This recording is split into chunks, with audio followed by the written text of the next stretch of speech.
Government study centre के YouTube channel में आप सभी प्रतियोगियों का स्वागत है। हम लोग यूपी पीजीटी में इतिहास विषय में आए हुए पूर्व वर्षों के प्रश्नों पर डिस्कशन कर रहे हैं। वर्ष 2013 की जो री एग्ज़ाम था उस पर हम लोग जो है कार्य कर रहे थे और आज जो हमारी क्लास होगी वर्ष 2013 री एग्ज़ाम पर 5वीं और अंतिम क्लास होगी। क्लास करने का, डिस्कशन करने का उद्देश्य सर्वविदित है। हम लोग जो है एथेंटिक, प्रमाणिक और सर्वमान्य उत्तर चाहते हैं। साथ में जब हम उन उत्तरों की खोज करें तो जो नए प्रश्न बन रहे हैं जिनको आगामी परीक्षा में आने की पूर्णतः संभावना है उनको भी देखना है।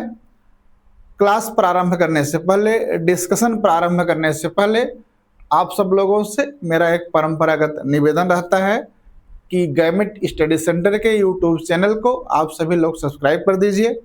जिन लोगों ने सब्सक्राइब किया है वह उसको शेयर करें जिससे चैनल का विस्तार हो और चैनल द्वारा प्रदत्त दिया जाने वाला जो कंटेंट है वो अधिक से अधिक प्रतियोगियों के बीच में पहुँचे और वो लाभ अर्जित करें, एक अच्छे शिक्षक बने, अपनी परीक्षा में सफल हों। चलिए हम लोग आज जो है वर्ष 2013 री एग्ज़ाम की जो परीक्षा हुई थी उस पर जो अंतिम क्लास है उसको करते हैं। आज हमारा जो प्रश्न शुरू होगा क्वेश्चन नंबर 101 से होगा। सूची फर्स्ट को सूची सेकंड से सुमेलित कीजिए तथा सूचियों के नीचे दिए गए कूट का प्रयोग करते हुए सही उत्तर चुनिए। सूची फर्स्ट में दिया है ABCD, ऋग्वेद, यजुर्वेद, सामवेद, अथर्ववेद और सूची सेकंड में दिया गया होता, अध्यर्वयु, उद्गाता और ब्रह्मा। इससे पता चलता है कि एक तरफ वेद दिया गया है, दूसरा उसके पुरोहित दिए गए हैं। हमें पता है कि वैदिक काल में यज्ञ क्या था, एक बृहद और विशद प्रक्रिया थी और उस प्रक्रिया को, उस कार्य को करना एक पुरोहित के लिए संभव नहीं था। इसलिए जो है पुरोहितों को 4 वर्गों में बांटा गया था। 4 वर्गों में जो विभक्त किए गए हैं वो ऋग्वेद, यजुर्वेद, सामवेद, अथर्ववेद से संबंधित हैं। आइए उसको देख लेते हैं। जो ऋग्वेद के पुरोहित हैं उनको कहा जाता होता या इन्हें होत्रु भी कहा जाता है। क्या कहा जाता है? होत्रु भी कहा जाता है। इनका काम क्या होता है? यज्ञ के समय यज्ञ कुंड में अग्नि डालना, अग्नि का आधान करना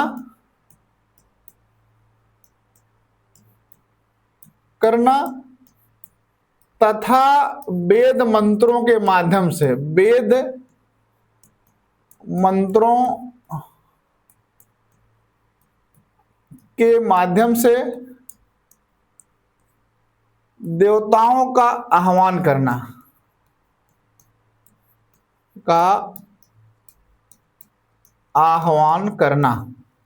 ये होता था ऋग्वेद के पुरोहित होत्रु का काम। क्या होता था? यज्ञ कुंड में अग्नि का आधान करना, मतलब अग्निकुंड जो यज्ञ के दौरान बनता है उसमें अग्नि देना तथा वेद मंत्रों के माध्यम से देवताओं का आह्वान करना। यह ऋग्वेद के पुरोहित का काम था। अगला है यजुर्वेद। यजुर्वेद के पुरोहित को कहा जाता है अध्यवर्यु और अध्यवर्यु का काम था जो यज्ञ के कर्मकांड हैं, मतलब यज्ञीय कर्मकांड समुचित तरीके से हो, यज्ञीय कर्मकांड समुचित ढंग से हो यह करवाना। समुचित ढंग से करवाना यह किसका काम था? यजुर्वेद के जो पुरोहित थे अध्यवर्यु का। इतना क्लियर हुआ। आगे है सामवेद। सामवेद के जो पुरोहित हैं उनको उद्गाता कहा जाता है और उनका काम क्या होता है, यज्ञ के समय क्या करना होता है, यज्ञ के समय जो है सोम का गायन करना होता है, शाम का गायन। यज्ञ के समय शाम का है, सामवेद का एक गायन करते हैं। उसके बाद अथर्ववेद है। अथर्ववेद के पुरोहित को ब्रह्मा कहा जाता है। क्या कहा जाता है, ब्रह्मा कहा जाता है। और ब्रह्मा का क्या काम है कि यज्ञ समुचित ढंग से हो रहा है यह देखना, यज्ञ में मंत्रों का उच्चारण,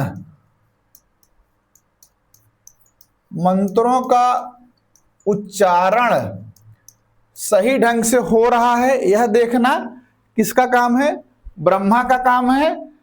इसीलिए ब्रह्मा को कहते हैं यज्ञ का निरीक्षक। यज्ञ का निरीक्षक। प्रश्न पूछा जाता है यज्ञ का निरीक्षण करता किसको माना जाता है, तो ब्रह्मा को माना जाता है। इस तरह से ऋग्वेद, यजुर्वेद, सामवेद, अथर्ववेद के पुरोहित पता चल गए। ऋग्वेद के होता, यजुर्वेद के अध्वर्यु, सामवेद के उद्गाता और अथर्ववेद के ब्रह्मा। इसलिए जिस विकल्प में 1 2 3 4 होगा वही विकल्प सही होगा। आइए देखते हैं पहला विकल्प 1 2 3 4, तो विकल्प नंबर ए इसमें सही है। इसको जो है और देखना है तो आपको जाना पड़ेगा गैमेट स्टडी सेंटर के जो है प्लेलिस्ट पीजीटी प्रवक्ता 2005 के क्वेश्चन नंबर 125 पर, जिसमें प्रश्न था यज्ञीय कर्मकांड का पर्यवेक्षण निम्नलिखित में से किस पुरोहित का दायित्व है। कर्म कांड का पर्यवेक्षण मतलब यज्ञ का निरीक्षण करता, अभी हम लोगों ने बात किया था निरीक्षण करता। यह जो है अथर्ववेद का पुरोहित है। अथर्ववेद का पुरोहित कौन है, ब्रह्मा। क्लियर हुआ। यह प्रश्न जो है 2005 में पूछा गया है। अब हम लोग अगले प्रश्न पर चलते हैं। प्रश्न संख्या है 102। 1906 में बंबई में किसने डिप्रेस्ड क्लास मिशन सोसाइटी की स्थापना की। ऑप्शन ए है बी आर अम्बेडकर, बी है ज्योतिबा फूले, सी है गोपाल कृष्ण गोखले, डी है बी आर शिंदे।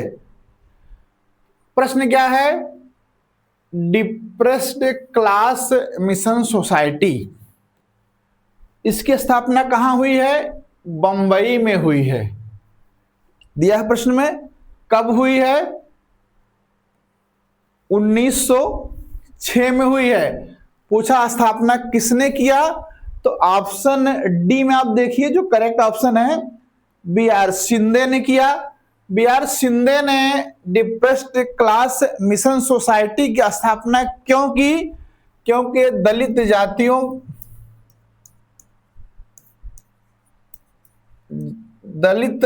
जातियों में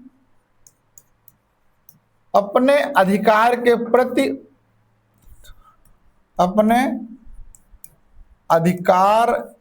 प्रति जागृत करना चाहते थे। जागृत करने के लिए, समझ में आया। डिप्रेस्ड क्लास मिशन सोसाइटी की स्थापना बी आर शिंदे ने दलित जातियों को अपने अधिकारों के प्रति जागृत करने के लिए किया था। इसके पहले अध्यक्ष माने प्रथम अध्यक्ष एनसी चंद्रावरकर थे। कौन थे, एनसी चंद्रावरकर। पहले अध्यक्ष कौन थे, एनसी चंद्रावरकर थे। आइए इसको संक्षिप्त में देख लेते हैं। 1906 में बंबई में किसने डिप्रेस्ड कालीन सोसाइटी की स्थापना की? ये प्रश्न था। बी आर शिंदे, विट्ठल रामजी शिंदे ने की, जिसका मुख्य उद्देश्य दलित जातियों में अपने अधिकारों के प्रति जागृति पैदा करना था। इस सोसाइटी का प्रथम अध्यक्ष एनसी चंद्रावरकर को बनाया गया। इनके अथक प्रयास से ही बी आर शिंदे, विट्ठल रामजी शिंदे के प्रयास से 1918 ईस्वी में प्रथम अखिल भारतीय दलित वर्ग सम्मेलन का आयोजन किया गया, जिसमें सर्वप्रथम अखिल भारतीय अस्पृश्यता विरोधी घोषणा पत्र जारी किया गया। यहां से प्रश्न बनेगा कि कब सम्मेलन हुआ था जिसमें अखिल भारतीय अस्पृश्यता विरोधी घोषणा पत्र जारी किया गया था?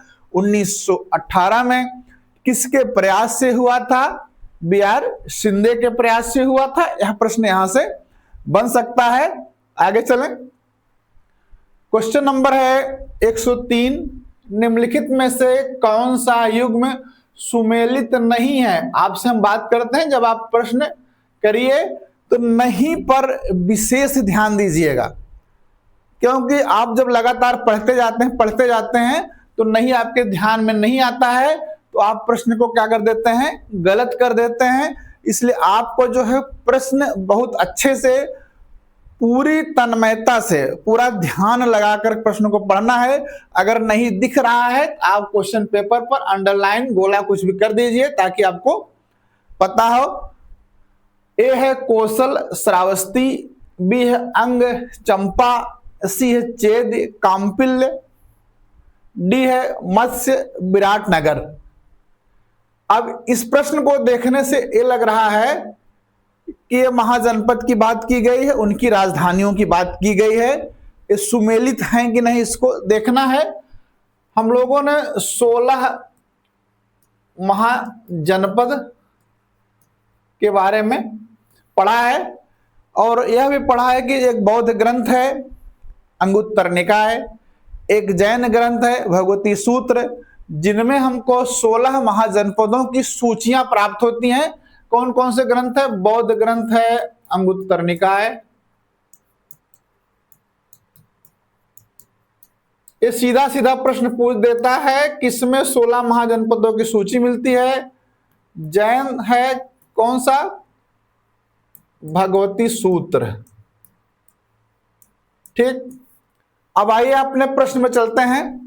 एक कौशल की बात कर रहे हैं, तो कौशल की 2 राजधानी थी, एक थी श्रावस्ती, एक था अयोध्या, और इसकी पहचान श्रावस्ती के सहेत महल से की जाती है। एक बार प्रश्न पूछा गया तो कौशल की पहचान कहां से की जाती है? सहेत महल से की जाती है। अंग, इसकी राजधानी चंपा थी, ये सही दिया गया है। यह कहां पर था? यह जो है बिहार के भागलपुर और मुंगेर जिले में, वर्तमान में जो भागलपुर और मुंगेर जिला है वहीं पर जो है अंगराज्य था, जिसकी राजधानी क्या थी? चंपा है। अब आगे दिया है चेदी। चेद की राजधानी काम्पिल्य नहीं है, चेद की राजधानी कहां पर है? सोथिमथी है, सोथिमथी है। यह कहां पर है? ये बुंदेलखंड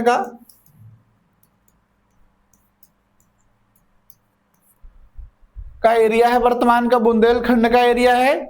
उसके बाद दिया है मत्स्य, इसकी राजधानी विराटनगर थी, और वर्तमान में राजस्थान का जो जयपुर है वही है मत्स्य। राजस्थान का जयपुर है, यही मत्स्य, और उसकी राजधानी विराटनगर है। अब हमको अपना उत्तर मिल गया है कि चेद और काम्पिल्य का सामंजस्य नहीं है, यही जो है सुमेलित युग्म नहीं है। एक क्लियर हुआ।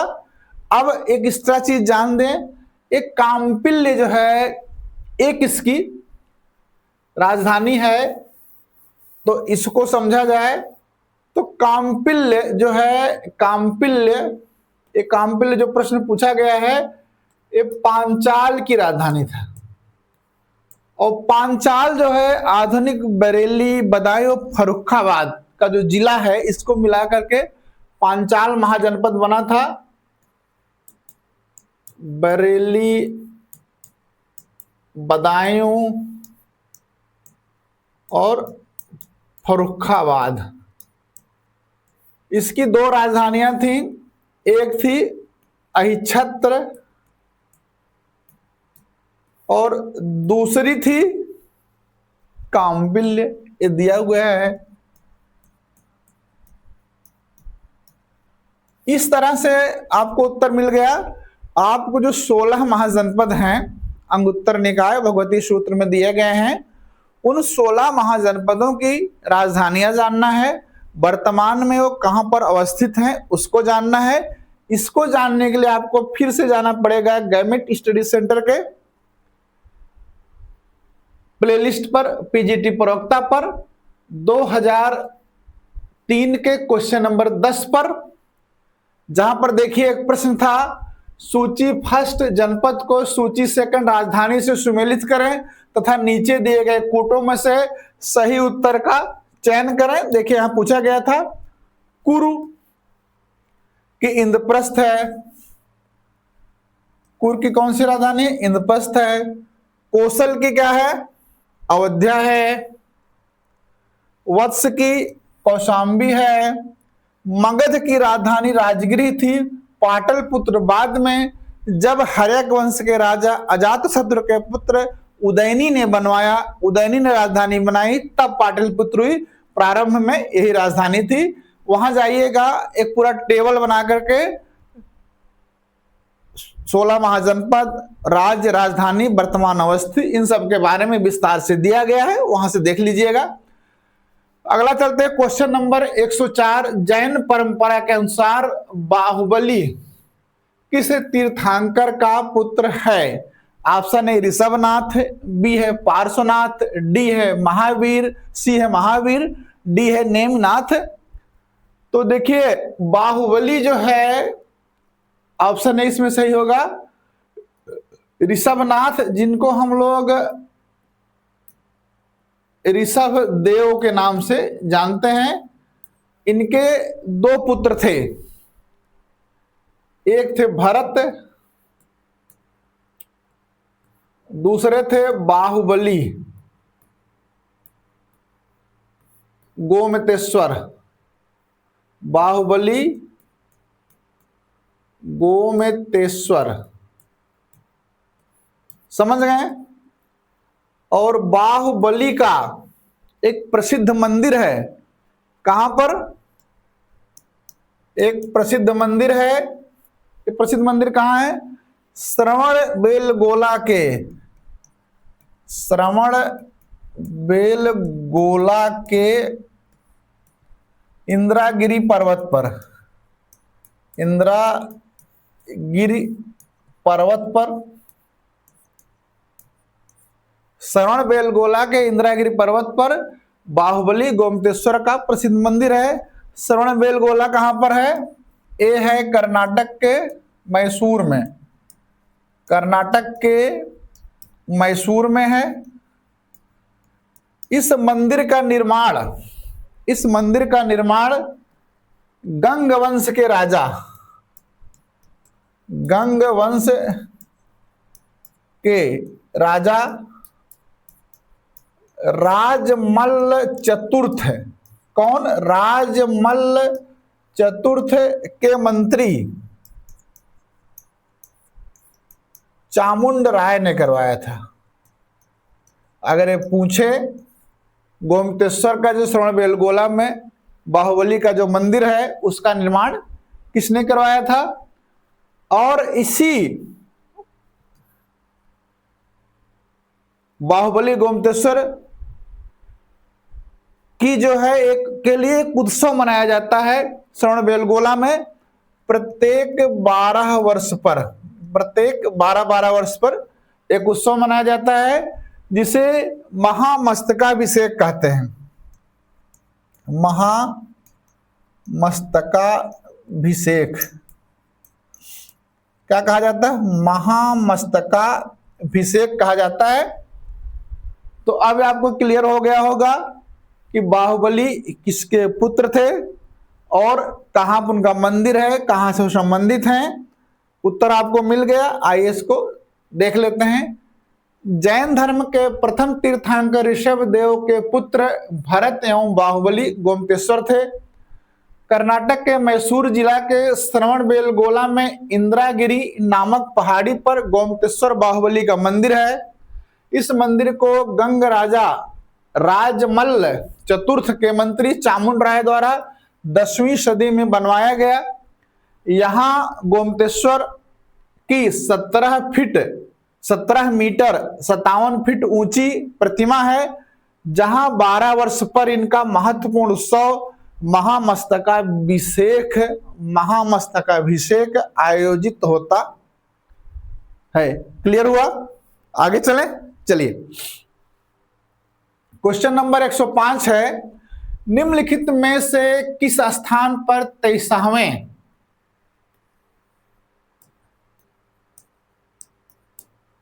जैन तीर्थंकर का जन्म हुआ था? ऑप्शन ए है वैशाली, बी है कौशाम्बी, सी है काशी, डी है श्रावस्ती। ए रिपीटेड क्वेश्चन है, इसका सही उत्तर क्या है? Option C Kashi. काशी में इनका जन्म काशी के राजा अश्वसेन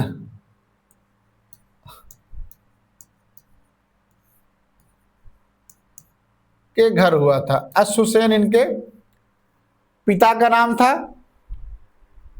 इन्होंने जो है किन्होंने 23वें तीर्थंकर, इनका क्या नाम है? पार्श्वनाथ।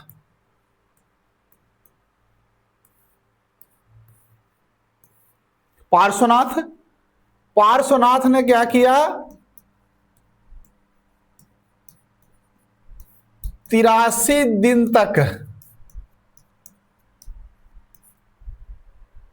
दिन तक सम्मेद शिखर पर्वत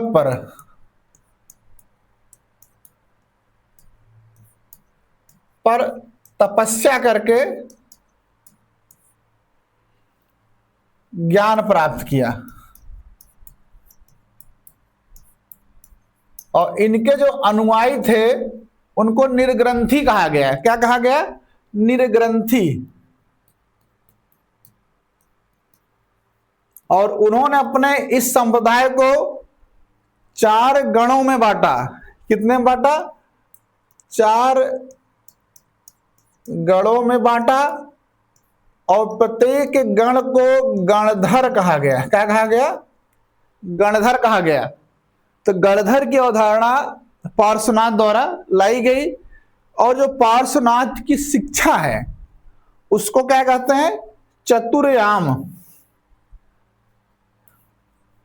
पार्श्वनाथ की जो शिक्षा है उसको चतुर्याम कहते हैं।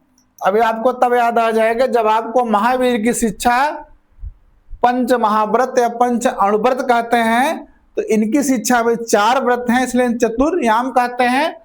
वो चतुर्याम क्या है? सत्य, अहिंसा, अस्तेय, अपरिग्रह। ये है। इसी में महावीर ने एक 5वां ब्रह्मचर्य को जोड़ा। पार्श्वनाथ के समय तक ब्रह्मचर्य नहीं था। इतना क्लियर हुआ। और इन्होंने जो है 100 वर्ष की आयु में, जब इनकी आयु किसकी? पार्श्वनाथ की 100 वर्ष हो गई तो सम्मेद शिखर पर अपने 73 शिष्यों के साथ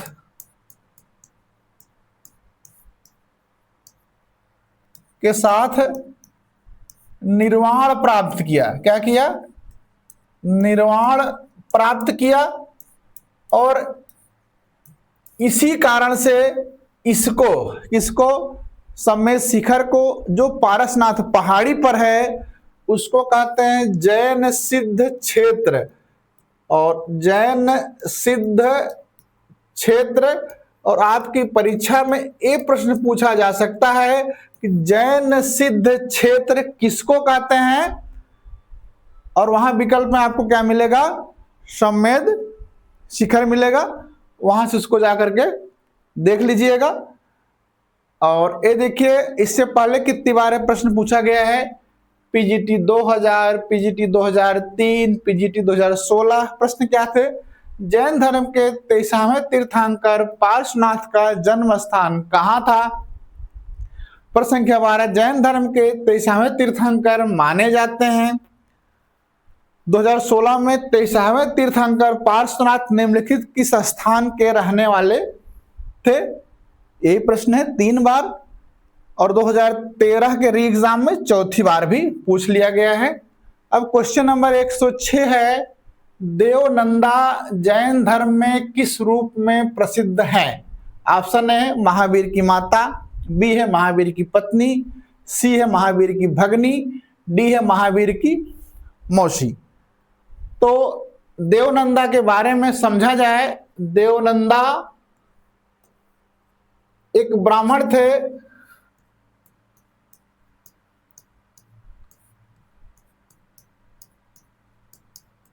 ऋषि भानु, या इनका नाम था सोम शर्मा।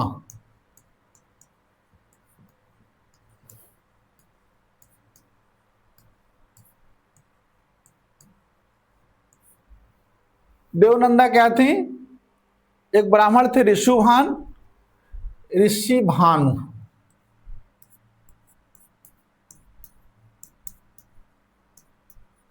इनका दूसरा नाम है सोम शर्मा, इनकी पत्नी थी। और देवताओं को देवता, देवों के देव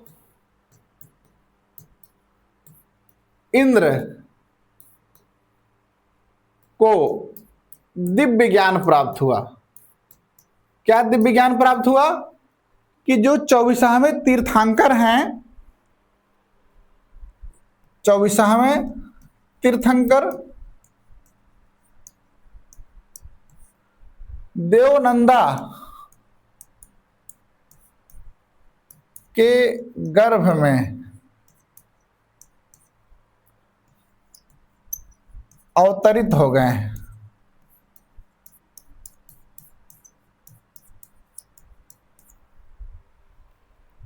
चौबीसवें तीर्थंकर कौन है, महावीर। इनका अवतरण हो गया है देवनंदा के गर्भ में। फिर देवताओं ने विचार किया, अगर जो है ये 24वें तीर्थंकर एक क्षत्रिय के घर में पैदा हो, अगर एक क्षत्रिय के घर में पैदा हो, इससे जो है धर्म का विस्तार, प्रचार प्रसार तेजी से होगा, गतिशील ढंग से होगा। अतः देवताओं ने निर्णय लिया कि इनके गर्भ को, देवनंदा के गर्भ को एक क्षत्रिय के गर्भ में ट्रांसफर किया जाए। और इन लोगों ने देवनंदा से जो है उनके गर्भ को ट्रांसफर कर दिया त्रिशला के गर्भ में, और दोनों को पता नहीं चला। फिर त्रिशला से जो है महावीर का जन्म हुआ। तो इस तरह से देवनंदा जो है, इनकी देवनंदा क्या है, गर्भ माता है। यही तो देवनंदा गर्भ माता है। त्रिशला क्या है, इनकी जन्म माता। तो 2 माता हुई, एक गर्भ माता और एक जन्म माता और एक गर्भ माता। लेकिन इन दोनों को, देवनंदा और त्रिशला को, इस बात की जानकारी नहीं थी। जब जो है महावीर को ज्ञान प्राप्त हो गया, कैवल्य प्राप्त हो गया, उस दौरान जब देवनंदा मिली हैं, तब महावीर ने उनको पहले की बातें बताई, याद दिलाई, और उसके बाद उन्होंने वैराग्य धारण कर लिया। ये जो बातें हम आपसे चर्चा कर रहे हैं, यह जो है जैन धर्म के कल्प सूत्र,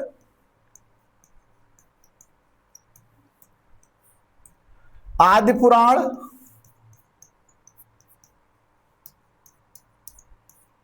और महापुराण, ये जो बातें कहां से मिलती हैं, कल्प सूत्र में, आदि पुराण में और महापुराण में यह बात मिलती है। तो इस तरह से अगर हम इसकी व्याख्या को समझें तो देवनंदा उनकी गर्भ माता हुई और ऑप्शन में महावीर की माता, इसलिए ऑप्शन ए इसका सही ऑप्शन होगा, सही विकल्प होगा। आइए देखते हैं। जैन ग्रंथ कल्पसूत्र, आदि पुराण व महापुराण से ज्ञात होता है कि देवनंदा ब्राह्मण ऋषि भानु या सोम शर्मा की पत्नी थी। एक दिन देवताओं के राजा इंद्र ने दिव्य दृष्टि से देखा कि 24वें तीर्थंकर महावीर की आत्मा का देवनंदा के गर्भ में अवतरण हुआ है। इंद्र ने विचार किया तीर्थंकर का जन्म क्षत्रिय कुल में होना चाहिए, क्योंकि समाज में क्षत्रिय वर्ग का प्रभाव अधिक होता है और उनके माध्यम से धर्म का प्रचार व्यापक रूप से हो सकता है। इसीलिए देवों ने निर्णय करके गर्भ को ब्राह्मणी देवनंदा के गर्भ से निकालकर छत्राणी त्रिशला के गर्भ में स्थानांतरित करवाया, जो लिच्छव कुल के राजा सिद्धार्थ की पत्नी थी। यह कार्य इतनी सावधानी और दिव्यता से किया गया कि दोनों माताओं को इसका कोई ज्ञान नहीं हुआ, इसलिए देवनंदा को प्रथम गर्भ माता कहा जाता है, जबकि त्रिशला को जन्म माता कहा जाता है। जब महावीर को कैवल्य प्राप्त हुआ तब देवनंदा उनसे मिलने गई। महावीर ने उन्हें पूर्व जन्म के संबंध की याद दिलाई और उन्हें धर्म का उपदेश दिया। देवनंदा ने श्रद्धा से धर्म स्वीकार किया और ज्ञान तथा वैराग्य का मार्ग अपनाया। ये कहानी आपको पता चल गई। अब हम लोग आगे चलते हैं। क्वेश्चन नंबर 107 है, निम्न में से किसने चटगांव शस्त्रागार में वंदे मातरम नारे के साथ तिरंगा झंडा लहराया? ऑप्शन है राजेंद्र लाहिड़ी, बी है सूर्यसेन, सी है सुभाष चंद्र बोस, डी है सचिंद्र नाथ सान्याल। चटगांव शस्त्रागार की बात हो रही है वंदे मातरम के साथ में तिरंगा झंडा लहराने की। इसका सही उत्तर क्या है? सूर्यसेन। ऑप्शन 20 का क्या है? करेक्ट ऑप्शन है सूर्यसेन। थे कौन? एक शिक्षक थे और लोग इनको प्रेम से प्यार से मास्टर दा के नाम से, मास्टर थे, मास्टर दा, मास्टर के नाम से दा। बंगाल में बड़े भाई को दादा कहते हैं, तो इनको क्या कहा गया? मास्टर दा कहा गया। इन्होंने 1930 में कहां पर? चटगांव में IRA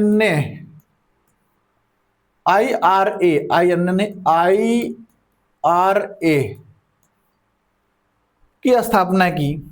IRA क्या है? इंडियन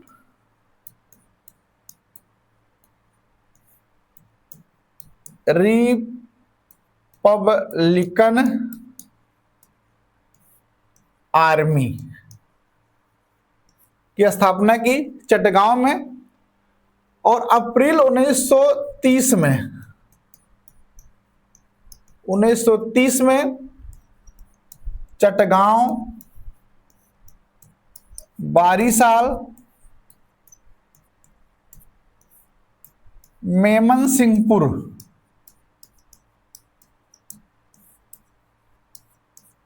चटगांव, बारीसाल, मेमन सिंहपुर में सरकारी शस्त्रागार था।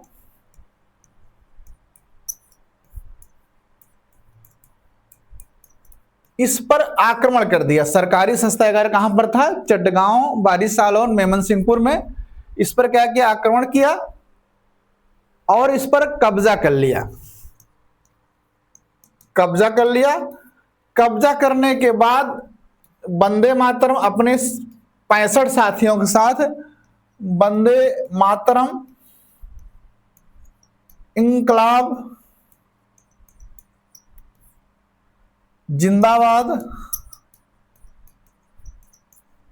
के नारे के साथ में तिरंगा झंडा फहराया और अंग्रेजी राज्य को समाप्त करके अपनी अस्थायी सरकार बनाई। यहां पर ब्रिटिश हुकूमत समाप्त हो गई और अपनी अस्थायी सरकार बनाई। जिसके राष्ट्रपति सूर्यसेन बने। राष्ट्रपति कौन बना? सूर्यसेन बने। बाद में इन सब पर कार्रवाई हुई। 1933 में इन्हें पकड़ लिया गया। 1934 में इन पर मुकदमा चला। मुकदमा चला करके सूर्यसेन को फांसी की सजा दे दी गई। ये आपको पता चल गया। आइए इसको संक्षेप में देख लेते हैं। सूर्यसेन 1894 से 1934 ईस्वी नेशनल हाई स्कूल में सीनियर ग्रेजुएट शिक्षक के रूप में कार्यरत थे। लोग प्यार से इन्हें मास्टर दा कहकर संबोधित करते थे। सूर्यसेन ने 1930 में चटगांव में, कहां पर है? बंगाल में, इंडियन रिपब्लिकन आर्मी की स्थापना की। इसके प्रमुख सदस्य भी जान लीजिए कौन कौन थे। अनंत सिंह, अंबिका चक्रवर्ती, लोकीनाथ बाउल, प्रीतिलता वाडेदार, कल्पना दत्त, आनंद गुप्त, टेगरावल, गणेश घोष, फकीर अहमद, मीर अहमद, तनु मियां एवं सत्तार। प्रमुख सदस्यों के नाम इस उद्देश्य से आपको दिए जा रहे हैं, अगर कभी मिलाने के लिए आ जाए कि इंडियन रिपब्लिकन आर्मी के सदस्य के रूप में, इनके नाम आपको पता रहेंगे तो आप आसानी से सुमेलित कर लेंगे। सूर्यसेन के नेतृत्व में 18 अप्रैल 1930 को चटगांव बारीसाल मेमन सिंह स्थित सरकारी शस्त्रागार पर हमला बोल दिया गया। हथियारों पर कब्जा जमा कर ब्रिटिश शासन के अंत की घोषणा कर दी गई। शस्त्रागार पर कब्जे के बाद 65 सदस्यीय क्रांतिकारी दल के समक्ष सूर्यसेन ने वंदे मातरम, मातरम और इनकलाब जिंदाबाद का नारा लगाया तथा अस्थायी सरकार का गठन किया, जिसके राष्ट्रपति स्वयं सूर्यसेन थे। कुछ दिनों के बाद यहां अंग्रेजी राज्य समाप्त हो गया, कुछ दिनों के लिए। इस जंग में प्रीतिलता वाडेदार और कल्पना दत्त ने महत्वपूर्ण भूमिका निभाई। चटगांव के रेलवे इंस्टीट्यूट पर छापा मारा तथा अंग्रेजों के चंगुल से बचने के लिए प्रीतिलता वाडेदार ने जहर खाकर शहादत दे दी। रेलवे इंस्टीट्यूट पर जिसने छापा मारा था प्रीतिलता वाडेदार ने, उन्होंने बाद में अंग्रेजों से बचने के लिए क्या किया? जहर खा लिया। कल्पना दत्ता को आजीवन कारावास की सजा सुनाई गई। टेगरावल लड़ते हुए मारे गए। तारकेश्वर दत्तीदार को फांसी की सजा सुनाई गई। 16 फरवरी 1933 को सूर्यसेन गिरफ्तार कर लिए गए, उन पर मुकदमा चला और 12 जनवरी 1934 को उन्हें फांसी की सजा दे दी गई। ये था पूरा लबोलुआब सूर्यसेन और उनके इंडियन रिपब्लिकन आर्मी के विषय में। आगे क्वेश्चन नंबर 108, निम्नलिखित राजाओं में से कौन जैन परंपरा में कुड़िक के रूप में ख्यात है? ऑप्शन ए है बिंबिसार, बी है बिंदुसार, सी है अजातशत्रु, डी है चंद्रगुप्त मौर्य। अब इसको समझना है तो 16 महाजनपद में एक महाजनपद था मगध ना, जिसका क्या हुआ था? उत्कर्ष हुआ था। और इस उत्कर्ष में जो एक राजवंश ने प्रारंभ में भूमिका निभाई वो था हर्यक वंश, और हर्यक वंश के पहले शासक थे बिंबिसार।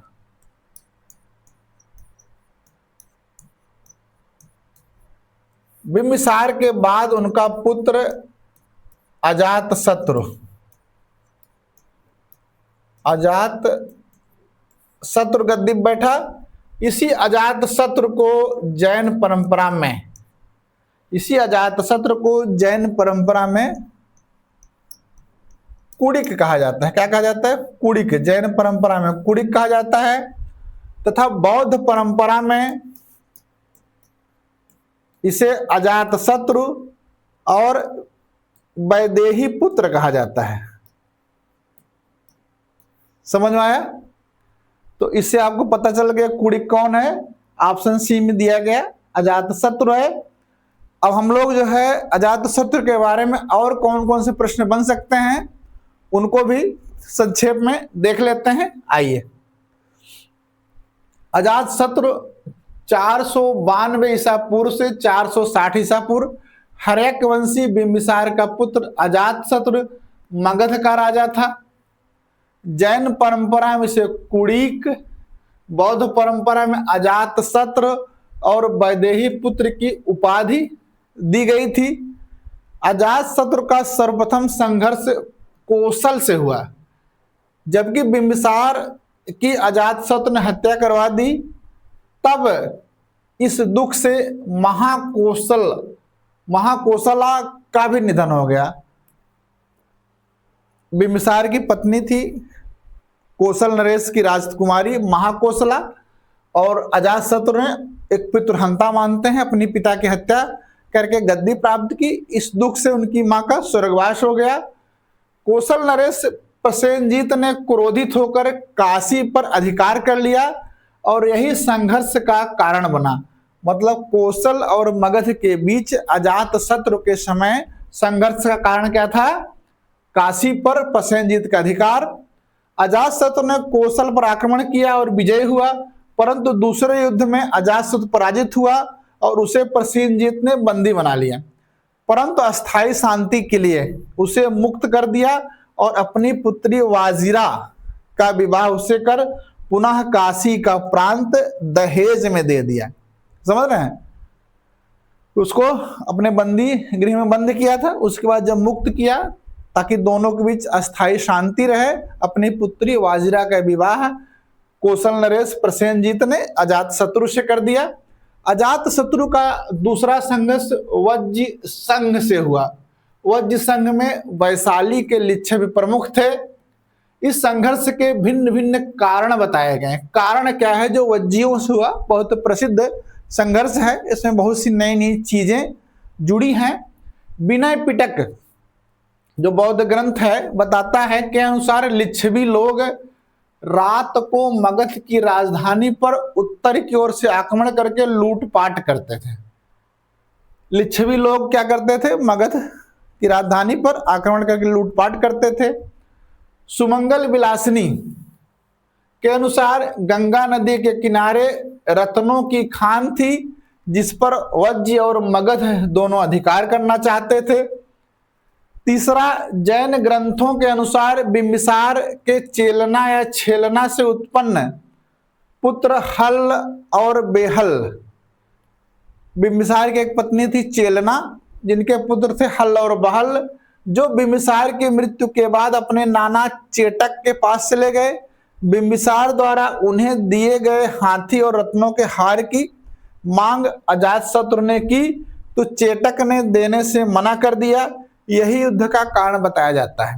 हल और बहल को बिंबिसार ने क्या दिया था? हाथी दिया था और रत्नों का हार दिया था। जब ये लोग ननिहाल चले गए, अजातशत्रु ने कहा ये राज्य की संपदा है, इसको वापस करिए, तो उनके नाना जो चेटक ने मना कर दिया। वस्तुतः युद्ध का कारण आप समझिए क्या था? मगध द्वारा साम्राज्य विस्तार की महत्वाकांक्षा और गंगा नदी पर नियंत्रण स्थापित करना। गंगा नदी पर नियंत्रण स्थापित करेंगे तो क्या होगा? व्यापारिक और सामरिक दृष्टिकोण से गंगा नदी महत्वपूर्ण थी। अब क्लियर हुआ? साम्राज्यवाद की भावना थी। वैशाली के लिच्छव बहुत शक्तिशाली थे, इसीलिए अजातशत्रु को उनके विरुद्ध एक नई नीति, भेद नीति अपनानी पड़ी। संघ था। अजातशत्रु ने अपने मंत्री वत्सकार को भेजकर वज्र संघ में फूट डलवाया और वज्जियों से राज्य की सुरक्षा है तो पाटलिपुत्र में एक दुर्ग का निर्माण करवाया। इसी युद्ध में अजातशत्रु ने पहली बार रथ मूसल महाशिला कंटक, दो नए प्रक्षेपास्त्र हथियार, जो प्रक्षेपास्त्र मिसाइल थे, रथमूसल और महाशिला कंटक का प्रयोग किया। 16 वर्ष के लंबे संघर्ष के बाद अंततः अजातशत्रु की विजय हुई। लिच्छवियों के साथ पराजित होने वाले राज्य कौन थे? काशी, विदेह, मल्ल आदि पर भी मगध का आधिपत्य कायम हो गया। अजातशत्रु का अवंती के साथ भी मैत्री संबंध नहीं रहा, यद्यपि उसके पिता बिंबिसार के समय अवंती के साथ मैत्री संबंध थे। मध्यम निकाय से ज्ञात होता है कि चंड प्रदोत अवंती के राजा थे। के आक्रमण से अपनी राजधानी राजगृह को सुरक्षित रखने के लिए अजातशत्रु ने दुर्गीकरण करवाया, परंतु इस संघर्ष को टलवाने में वत्सराज उदयन की महत्वपूर्ण भूमिका थी। वत्स जिसकी राजधानी कौशाम्बी थी, उसके राजा उदयन थे। उदयन का विवाह अजातशत्रु की पुत्री पद्मावती से हुआ था, साथ में प्रद्योत के भी दामाद थे। उदयन प्रद्योत के भी दामाद थे, यहाँ इनसे हुआ तो एक संबंध स्थापित हुआ। अजातशत्रु बौद्ध मतानुयायी था। भरहुत स्तूप की वेदिका पर अजातशत्रु बुद्ध की वंदना करता है। अजातशत्रु भगवते वंदते लिखा हुआ है, उत्कीर्ण है। अजातशत्रु के शासनकाल के 8वें वर्ष भगवान बुद्ध का महापरिनिर्वाण हुआ था। अगर ये प्रश्न पूछे किसके शासनकाल के समय जो है भगवान बुद्ध का महापरिनिर्वाण हुआ था, अजातशत्रु इसी के शासनकाल में राजगृह की सप्तपर्णी गुफा में प्रथम बौद्ध संगीति का आयोजन हुआ था ना। अजातशत्रु ने बुद्ध के शरीर अवशेषों पर राजगृह में स्तूप का निर्माण भी करवाया है। क्लियर हुआ? आगे चलेंगे हम लोग। क्वेश्चन नंबर 109 है, बौद्ध भिक्षुणी संघ में सर्वप्रथम किसे प्रवेश मिला था? क्वेश्चन है महाप्रजापति गौतमी, 2 है विशाखा, सी है यशोधरा, डी है आम्रपाली। ABCD विकल्प में दिया गया है। तो बौद्ध भिक्षुणी संघ या बौद्ध जो संघ था उसमें बुद्ध जो है महिलाओं के प्रवेश के विरुद्ध थे,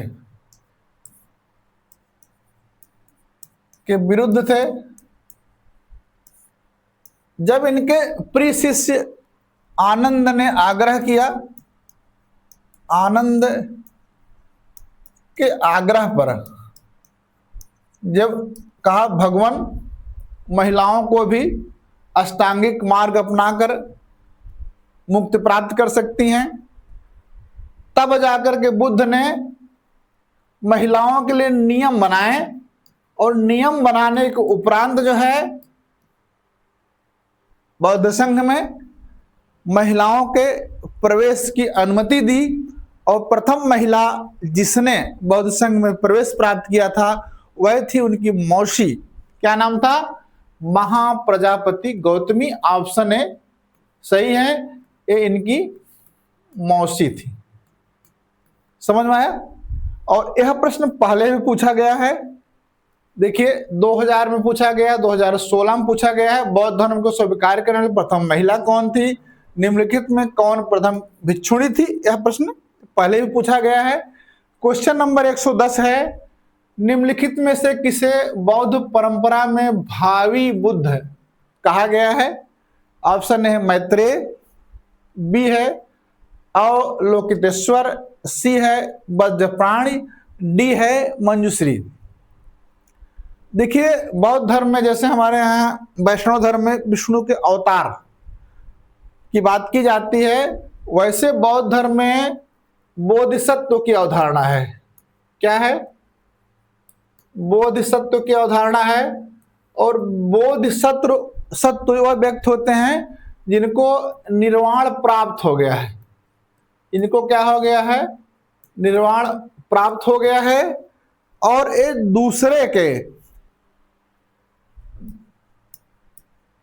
दूसरों को निर्वाण दिलाने हेतु आते हैं। बोधिसत्व की अवधारणा है कि तभी मनुष्य मुक्त हो सकता है जब सभी बोधिसत्व को प्राप्त कर लें। तो ये जो निर्वाण पात्र व्यक्ति हैं जो दूसरे के निर्वाण में सहायता करने के लिए आते हैं, यह पशु रूप में भी आ सकते हैं और मनुष्य रूप में भी आ सकते हैं। बौद्ध ग्रंथों में उल्लेख है कि 6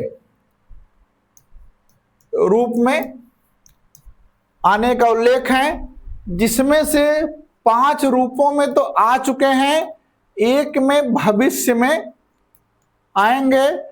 जिन 5 रूपों में आए हैं उनमें है अवलोकितेश्वर, वज्रपाणि, मंजूश्री, क्षतिगृह,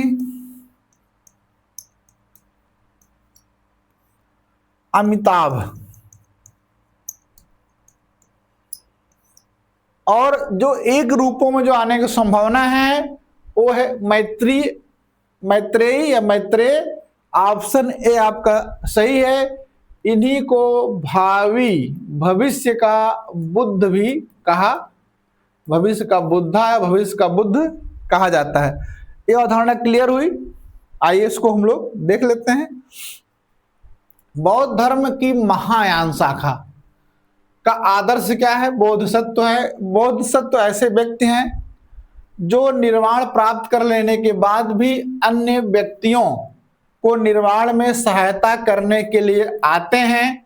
ये मानव या पशु रूप में हो सकते हैं। प्रत्येक बोधिसत्व को 10 चारित्रिक पूर्णताएं अर्थात परिमिता प्राप्त करना आवश्यक है। बौद्ध परंपरा में अब तक 6 बोधिसत्व का उल्लेख है, जिसमें से 5 हो चुके हैं, 6वें आने वाले हैं, होने वाले हैं। पहला क्या है? अवलोकितेश्वर। ये प्रधान बोधिसत्व हैं। हाथ में कमल लिए होने के कारण इन्हें पद्मपाणि, अवलोकितेश्वर को पद्मपाणि भी कहा जाता है। इनका प्रतीक कमल है। इनके हाथ में क्या है? पद्म है। पद्मपाणि माने कमल है। इनकी समता विष्णु से की जाती है। अगर पूछे किस हिंदू देवता से की जाती है तो विष्णु से की जाती है। दया इनका प्रमुख गुण है। अवलोकितेश्वर। दूसरे हैं मंजूश्री। इनके एक हाथ में खड्ग, दूसरे हाथ में पुस्तक है। इनमें 10 परमिताएं वर्णित है। जो पुस्तक है उसी में 10 परमिताएं वर्णित हैं। ये बुद्धि को प्रखर करते हैं और ब्राह्मण धर्म की देवी सरस्वती के समान हैं। वो विष्णु के समान थे। मंजूश्री किसके समान है? सरस्वती के। वज्रपाण, इनके हाथ में वज्र है। ये पाप एवं असत्य के संहारक हैं। इनकी तुलना इंद्र से की गई है। अगर पूछे इंद्र से किसकी तुलना की गई है? वज्रपाण के। 5वें हैं क्षितिगृह। ये शुद्ध स्थानों का अभिभावक माने जाते हैं। 5वें हैं अमिताभ। इनकी संसार के अधिपति के रूप में कल्पना की जाती है। संसार के अधिपति कौन है? अमिताभ हैं।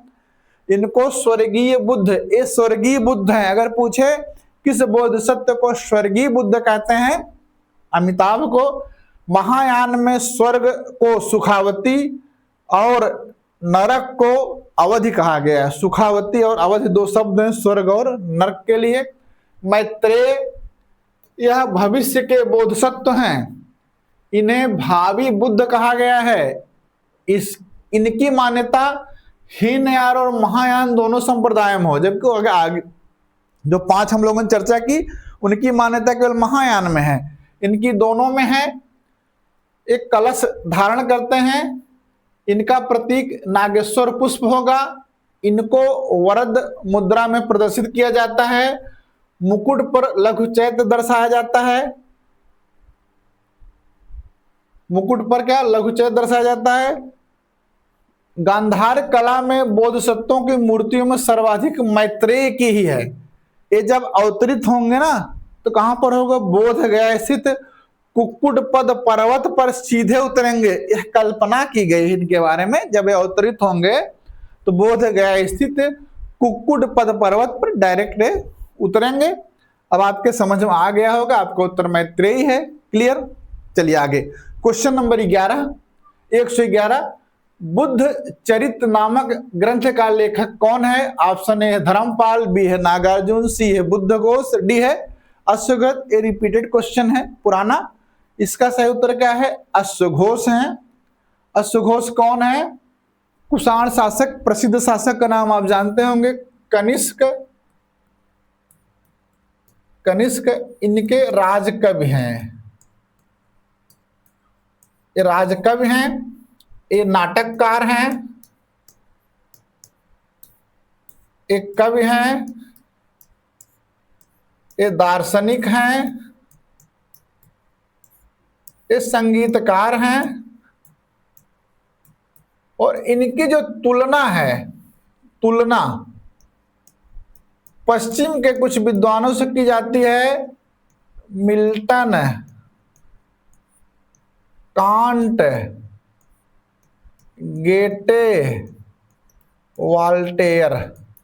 अगर ये पूछा जाए मिल्टन, कांट, गेटे, वॉल्टेयर की तुलना किससे की जाती है, तो अश्वघोष से की जाती है। और इन्होंने जो है संस्कृत में दो महाकाव्य लिखा। एक का नाम है बुद्ध चरित्र, दूसरे का नाम है सुंदरानंद या सौंदरानंद। बुद्ध चरित्र में महात्मा बुद्ध के जीवन चरित्र का विवरण है। सौंदरानंद में महात्मा बुद्ध के चचेरे भाई सुंदर का बौद्ध धर्म में पवज्जा ग्रहण करने का वर्णन है। इनका एक नाटक है सार्यपुत्र प्रकरण। इस नाटक में बुद्ध के एक शिष्य होते हैं सार्यपुत्र। इनको बौद्ध धर्म में कैसे दीक्षित किया जाता है, इस कथा का वर्णन है। क्लियर। अब देख लीजिए कब कब पूछा गया है। 2004 में पूछा गया है, 2011 में पूछा गया है, वहां पे जाकर आप देख सकते हैं इसको। क्वेश्चन नंबर 112 है, कांग्रेस छोड़ने के पश्चात सुभाष चंद्र बोस ने कौन सी पार्टी बनाई थी। ऑप्शन है इंडियन फ्रीडम पार्टी, बी है आजाद हिंद फौज, सी है रिवॉल्यूशनरी फ्रंट, डी है फॉरवर्ड ब्लॉक। 1938 में कांग्रेस का अधिवेशन हुआ था, कहां पर, हरिपुरा में। हरिपुरा कहां पर है, गुजरात में है। इसमें जो है कांग्रेस के अध्यक्ष कौन बने थे, सुभाष चंद्र बोस। फिर 1939 में त्रिपुरी में, आपकी परीक्षा में पूछा जाता है, त्रिपुरी में कांग्रेस का अधिवेशन हुआ। त्रिपुरी कहाँ है, मध्य प्रदेश के जबलपुर में है। और इस अधिवेशन में चुनाव हुआ, अध्यक्ष पद के लिए क्या हुआ, चुनाव हुआ। एक पक्ष में खड़े हुए पट्टाभी सीतारमैया और दूसरे पक्ष में सुभाष चंद्र बोस, इन दोनों में चुनाव हुआ। पट्टाभी सीतारमैया को गांधी जी का समर्थन प्राप्त था, महात्मा गांधी का समर्थन प्राप्त था। इसके बावजूद सुभाष चंद्र बोस जो है 1939 में कांग्रेस के अध्यक्ष पद पर चुन लिया जाते हैं। और इस चुनाव के बाद गांधी जी कहते हैं पट्टाभी सीतारमैया की हार मेरी हार है, आहत होते हैं। उसके बाद कार्यकारिणी के गठन पर सुभाष चंद्र बोस और महात्मा गांधी के मध्य मतभेद हो जाता है और सुभाष चंद्र बोस जो है कांग्रेस के अध्यक्ष पद से इस्तीफा देकर के 1939 में ही फॉरवर्ड ब्लॉक की स्थापना करते हैं। इसलिए ऑप्शन डी सही है। इस फॉरवर्ड ब्लॉक का उद्देश्य क्या था कि साम्राज्य विरोधी प्रतिक्रियावादी तत्वों को संगठित करके देश के लिए स्वतंत्रता प्राप्त करना।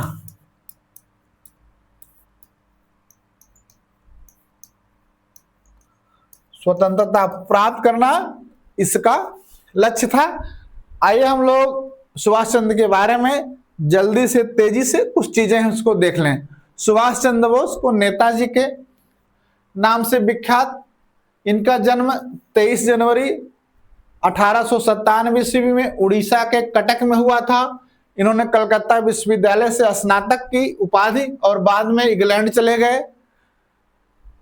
1920 में आईसीएस परीक्षा में चौथा स्थान हासिल किया, लेकिन उन्होंने त्यागपत्र दे दिया। 1921 में स्वदेश लौटने पर वह सीआर दास और महात्मा गांधी की प्रेरणा से भारतीय राष्ट्रीय कांग्रेस में शामिल हो गए। सीआर दास उनके राजनीतिक गुरु थे। अगर ये प्रश्न पूछे सुभाष चंद्र बोस के राजनीतिक गुरु कौन थे, उत्तर सीधा सरल और सिंपल, सीआर दास। बोस को पहली बार दिसंबर 1921 में 6 माह की सजा हुई। उसके बाद 11 बार कारावास का दंड मिला। 1923 में बोस कलकत्ता के मेयर चुने गए। जब 23 में सीआर दास मोतीलाल की स्वराज पार्टी ने चुनाव लड़ा था तो मेयर बने। 25 अक्टूबर 1924 को उन्होंने दोबारा गिरफ्तार कर लिया गया और उनको मांडले जेल में भेज दिया गया, जहां 1927 में रिहा हुए। 1927 में बोस ने धारा सभा असेंबली का चुनाव लड़ा और इंडिपेंडेंस लीग का गठन किया। 1928 में कलकत्ता में नेहरू रिपोर्ट के संबंध हुई बैठक में उनकी औपनिवेशिक स्वराज संबंधी प्रस्ताव का विरोध किया। 1929 में भारतीय राष्ट्रीय कांग्रेस के हरपुरा अधिवेशन की अध्यक्षता की।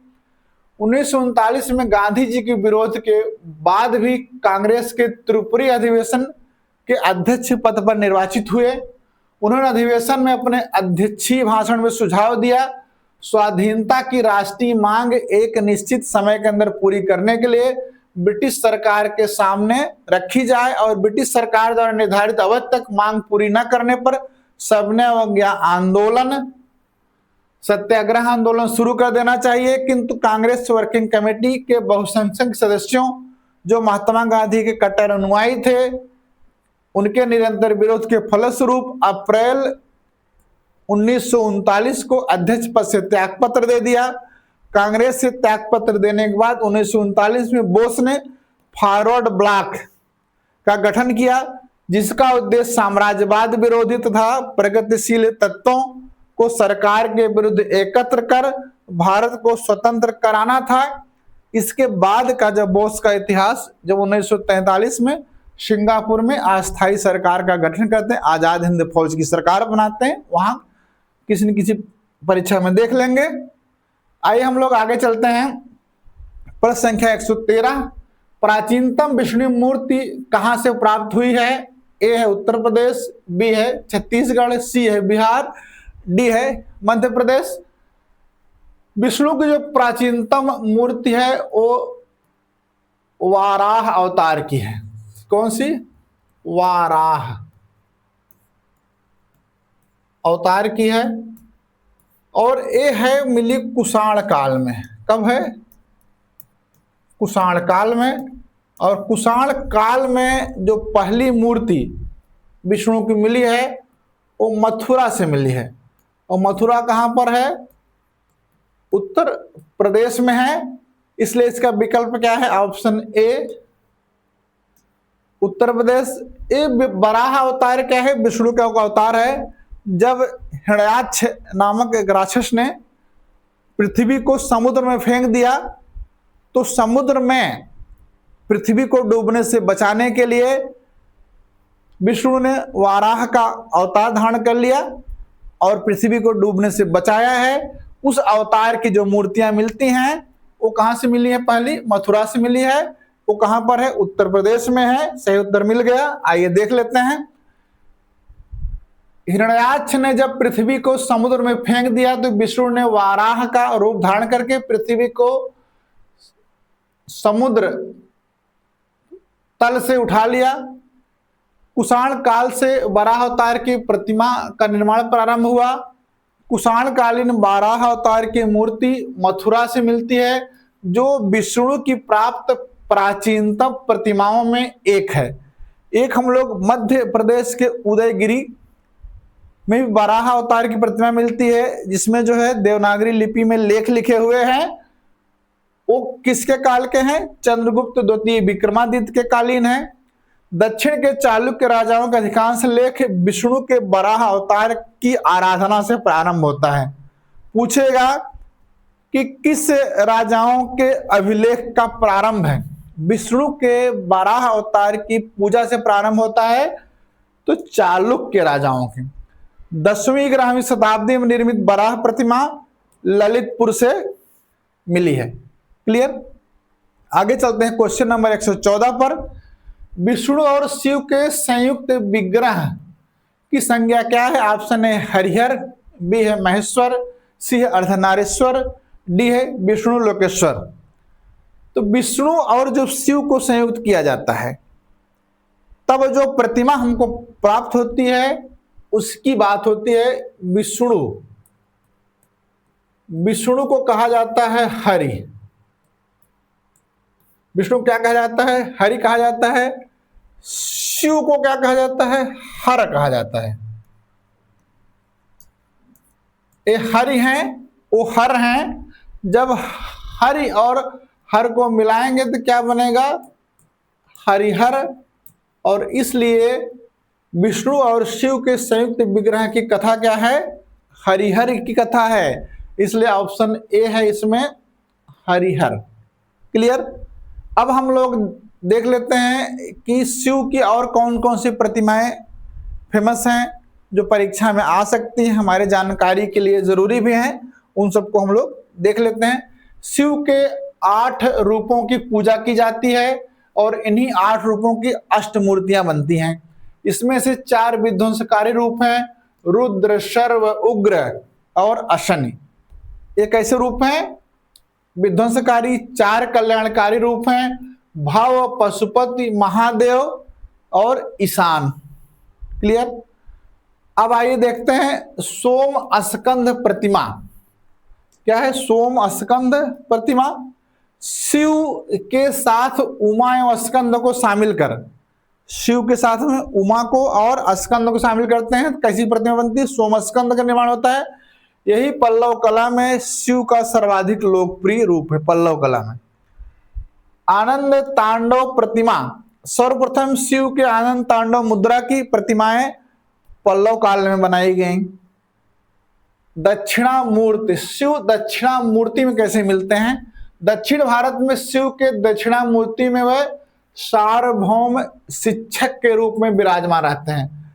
एक बार जो है प्रश्न पूछा गया संभवतः आईएएस या पीसीएस में कि शिव के शिक्षक रूप में प्रतिमा कौन सी है? तो दक्षिणामूर्ति है। इसी रूप में शिव ने विभिन्न संतों को सर्वोच्च ज्ञान की शिक्षा प्रदान की। बृहदेश्वर या राजराजेश्वर मंदिर की दीवारों पर उत्कीर्ण भित्ति चित्रों में राजराज को शिव के दक्षिण मूर्ति रूप के उपासक के रूप में दिखाया गया है। जो बृहदेश्वर का मंदिर है या राजराजेश्वर का मंदिर है उसमें जो है शिव की उपासना करते हैं राजराज, तो उनको इसी मूर्ति में दिखाया गया है। दक्षिण मूर्ति के चित्रों को विजयनगर काल में बनने वाले लेपाक्षी मंदिर में उकेरा गया। लेपाक्षी मंदिर जो विजयनगर का है उसमें मिलेगा। कल्याण प्रतिमा शिव कौन है? शिव विवाह के संदर्भ में शिव की कल्याण सुंदर प्रतिमा बनती है। एलोरा गुफा में शिव की कल्याण सुंदर प्रतिमा का अंकन है। हरिहर प्रतिमा, यही है प्रश्न।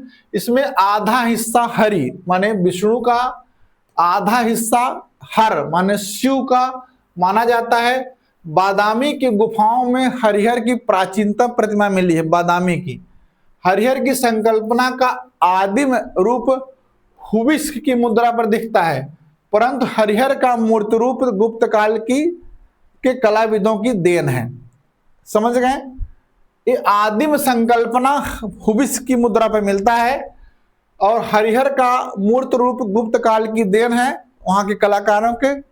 अर्धनारीश्वर प्रतिमा, इसमें आधा भाग शिव आधा पार्वती का होता है। अर्धनारीश्वर की प्राचीनतम प्रतिमा मथुरा कला शैली में पाई गई है। त्रिपुरांतक प्रतिमा, इस स्वरूप में शिव ने एक बाण से असुरों के 3 नगर दुर्गों को नष्ट कर दिया। एक त्रिपुरांतक प्रतिमा है। तो इस तरह से हम लोगों ने शिव की प्रतिमाओं के बारे में समझा और हरिहर को अच्छी तरह से देख लिया। अगला प्रश्न 115 है, लकुलिश किस धर्म का मुख्य देवता था? ए है वैष्णव धर्म, बी है शैव धर्म, सी है बौद्ध धर्म, डी है जैन धर्म। यह प्रश्न इस तरह का प्रश्न बन चुका है। इसका सही उत्तर क्या है? ऑप्शन बी शैव धर्म के कई संप्रदाय हैं, उसमें से एक संप्रदाय है पाशुपत, और इस पाशुपत संप्रदाय के जो देवता हैं उनको लकुली या लकुलीस कहा गया है। क्लियर? इनको जो है शिव के 18 अवतारों में एक माना गया है, और पाशुपत के जो अनुयायी होते हैं ये लकुड़ या दंड धारण करते हैं, और लकुड़ या दंड को शिव का प्रतीक मानते हैं, शिव का प्रतीक मानते हैं। ऑप्शन बी इसमें सही है। और जानना है क्वेश्चन नंबर पीजीटी 2000 में जाइए और 2002 में जाइए। क्वेश्चन देखिए, पाशुपत संप्रदाय का मुख्य देव कौन था? निम्नलिखित में से कौन पाशुपत संप्रदाय का संस्थापक था? इन दोनों प्रश्नों में जाकर देख लीजिए, आपकी क्लियरिटी, स्पष्टता और बढ़ जाएगी। जो है अगले प्रश्न चलते हैं। प्रश्न संख्या है 116। सन 1896 में पूना में किसने विधवा आश्रम को प्रारंभ किया? ऑप्शन ए है मनोहर गोविंद रानाडे, बी है डीके कर्वे, सी है विष्णु शास्त्री, और डी है राजा राज बल्लभ। तो इसमें जो सही उत्तर है ऑप्शन डी है बी।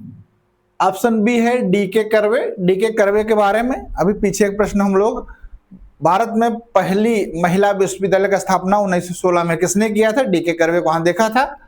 तो डीके कर्वे जो है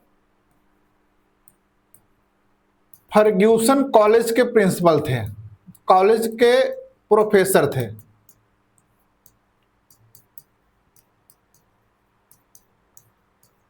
थे। इन्होंने 1893 ईस्वी में स्वयं जो है विधवा ब्राह्मणी से विवाह किया था।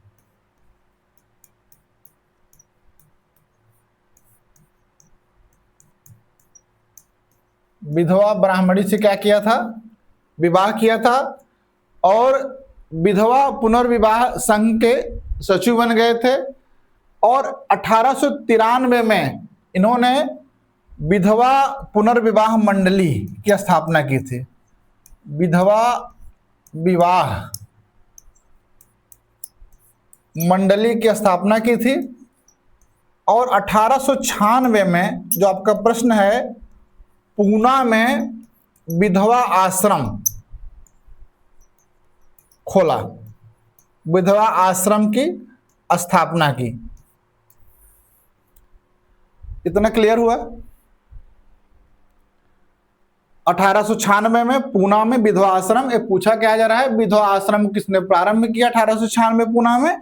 तो डीके कर्वे ने। इसके अतिरिक्त विष्णु शास्त्री थे। उन्होंने जो है 1850 में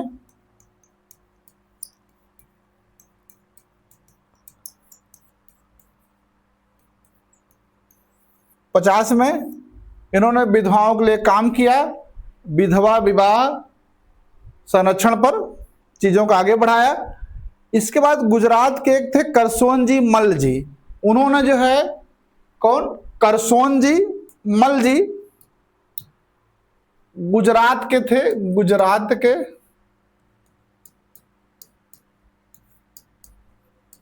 एक परीक्षा में आपके पूछा गया है, करसोनजी मल जी। उन्होंने विधवा विवाह के समर्थन में सत्य प्रकाश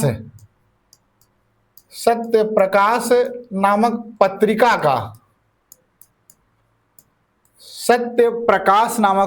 का क्या किया? उन्होंने प्रकाशन किया। समझ गए? और इससे संबंधित और चीजें देखना है, ये देखिए आप, पश्चिमी भारत में डीके कर्वे जो फर्ग्यूसन कॉलेज के प्रोफेसर थे, 1893 ईस्वी में स्वयं एक विधवा ब्राह्मणी से विवाह किया। उन्होंने हिंदू विधवाओं के उद्धार के लिए विशेष प्रयत्न किए और विधवा पुनर्विवाह संघ के सचिव बन गए। उन्होंने 1893 में विधवा विवाह मंडली तथा 1899 में कहीं कहीं 96 मिलता है पूना में विधवा आश्रम की स्थापना की। इसी तरह विष्णु शास्त्री ने भी विधवा पुनर्विवाह को अधिक से अधिक समर्थन देने के लिए 1850 में विधवा विवाह समाज, आपके अगली परीक्षा में पूछेगा, विधवा विवाह समाज नामक संस्था की स्थापना किसने की? तो 1850 में विष्णु शास्त्री ने की। एक बार पूछा था मद्रास में विधवा विवाह के समर्थन में कौन सक्रिय थे? तो वीरेशलिंगम थे, वीरेशलिंगम। गुजरात में करसोन दास मल जी 1852 में विधवा विवाह के समर्थन में गुजराती भाषा में सत्य प्रकाश नामक पत्रिका का प्रकाशन किया। 1856 में हिंदू विधवा पुनर्विवाह अधिनियम के बाद 1872 ईस्वी में ब्रह्म विवाह एक्ट, ब्रह्म मैरिज एक्ट या native marriage act governor general Northbrook के समय पारित किया गया, जिसका उद्देश्य अंतरजातीय विवाह तथा विधवा पुनर्विवाह को विधिक मान्यता प्रदान करना था। ये पूछता है जो है 1872 में जो नेटिव मैरिज एक्ट बना था या ब्रह्म मैरिज एक्ट बना था, उसका मूल उद्देश्य क्या था? आपको ये बताना है। अंतरजातीय विवाह तथा विधवा पुनर्विवाह को विधिक मान्यता प्रदान करना उसका मुख्य उद्देश्य था। आगे चलते हैं। क्वेश्चन नंबर 117 है, शंकराचार्य ने कहां पर 4 पीठों की स्थापना की? ऑप्शन है केदारनाथ, बी है रामेश्वर, ए में केदारनाथ, रामेश्वर, गंगा सागर, सोमनाथ, बी में है गंगोत्री, यमुनोत्री, तिरुपति, काशी, सी में है उज्जैन, कामरूप, द्वारिका, बद्रीनाथ, डी में है बद्रीनाथ, श्रृंगेरी, पुरी और द्वारिका। देश में जो है सांस्कृतिक एकता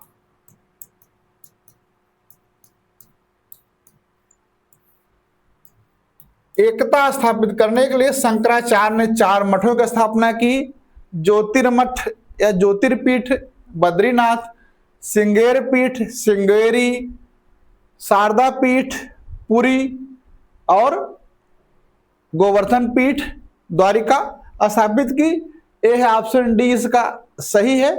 आइए हम लोग देख लेते हैं। संस्कृत एकता को स्थापित करने के लिए 4 पीठों का समय ज्योतिर्पीठ या ज्योतिर्मठ बद्रीनाथ केदारनाथ, गोवर्धन मठ पुरी, श्रृंगेर मठ मैसूर, शारदा मठ द्वारका। शंकराचार्य के बारे में और जानना हो तो आपको क्या करना पड़ेगा? 2013 के निरस्त परीक्षा के क्वेश्चन नंबर 92 में जाना है। आदि शंकर जो बाद में शंकराचार्य बने, उनका जन्म कहाँ हुआ था, उसमें शंकराचार्य के विचार, जन्म स्थान, इन सब का जगत माया ब्रह्म का विस्तृत ब्यौरा है, वहां से देख लीजिए। क्वेश्चन नंबर 118 है, मौर्य युग में पोतवाध्यक्ष किस विभाग का प्रमुख था? ए है राजकीय टकसाल, बी है जल परिवहन, सी है तौलमाप, डी है स्थल परिवहन। आपने पौतवाध्यक्ष पढ़ा होगा, पौतवाध्यक्ष ना, तो एक किस विभाग का था? तो कौटिल्य के अर्थशास्त्र में